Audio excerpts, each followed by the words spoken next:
Hollywood సినిమాలలో కనిపించేటటువంటి పాత్రలు ఇది టెక్నాలజీ ఇప్పుడు మనం ఓపెన్గా చూస్తున్నాం.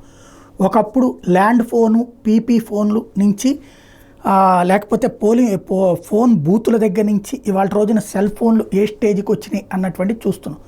చివరికి ఆండ్రాయిడ్ ఫోన్లు లేనటువంటి వాళ్ళు కనిపించట్లా, స్మార్ట్ ఫోన్ లేనటువంటి వాళ్ళు కనిపించట్లా, ఆ స్టేజ్కి వెళ్ళిపోయింది.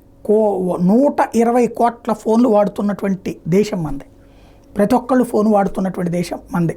140 కోట్ల జనాభాలో 120 కోట్ల, మిగతా 20 కోట్లు పిల్లల కారణం బట్టి వాడట్లేదు అంతే.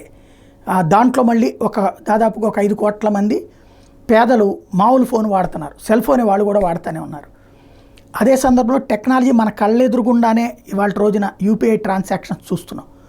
ఏటీఎంల దగ్గర నుంచి యూపీఐ ట్రాన్సాక్షన్స్ దాకా చూస్తున్నాం. ఇప్పుడు ఇంకొక అడుగు ముందుకి పడుతున్నది, డ్రోన్లు లాంటిది చూస్తున్నాం.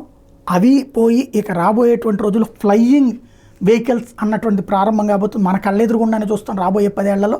తాజాగా టోక్యో కన్వెన్షన్ సెంటర్లో జరిగిన టెక్నికల్ ఎగ్జిబిషన్లో 16 రెక్కల కారు లైన్లోకి చూపెట్టారు. అది పైలట్ అవసరం లేకుండా గాల్లో సులభంగా ప్రయాణించవచ్చని హెక్సా కారు నిరూపించి చూపెట్టింది. రాబోయే రోజుల్లో ఇవి లైన్లోకి వచ్చేటటువంటి అవకాశం కనబడుతోంది.